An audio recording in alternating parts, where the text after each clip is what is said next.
ज़िले कश्मीर कंदकोट पुलिस पारां SSP इरफान समूह की अगवानी में ज़िले कश्मीर के मुख्तलिफ़ थानन की भारी पुलिस नफरी जो APC चैन मिशन बख्तर बंदगारियों की मदद से SHO कश्मीर गुलमन उमर समेत पुलिस एहलकार ने बिन मुगिन की बाज़ाबी लाइ नापरकोट के कच्चे वारे इलाके में मुख्तलिफ़ जगह ते पुलिस कार्रवाई सर्च ऑपरेशन जो सिलसिलो जारी रहो। वक्फे वक्फे से पुलिस एतवार में फायरिंग की ॾे भी जारी रही।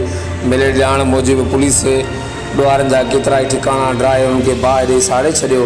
पुलिस ज़रिए मूजिब कुछ मशकूक माण्हुनि खे हिरासत में वरितो आहे, जंहिंखां जांच जारी है। पुलिस ऑपरेशन के हवाले से SSP कश्मीर कंदकोट इरफान समूह जो चवण है त समूरन मुगविन की बाज़ाबी और ॾुआरनि के खात्मे ताईं पुलिस ऑपरेशन जारी रहंदी।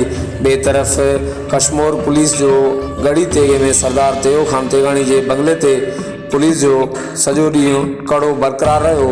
SSP कश्मीर कंदकोट पारां SHO गुलमन उमर और ॿियनि पुलिस एहलकारनि की शाम ताईं बाज़ाबी अमल में न अचण की सूरत में सरदार तेयो खान तेगानी के गिरफ़्तार करण जो चेतावनी ॾिनो वियो आहे। आख़िर में याद रहे त पुलिस के प्रेशर सबब SHO गुलमन उमर और ॿियनि पुलिस एहलकारनि की बाज़ाबी कंहिं वक्त अमल में अची सके थी। वक्त आगाहण लाइ ॾिसंदा रहो JTN वेब न्यूज़।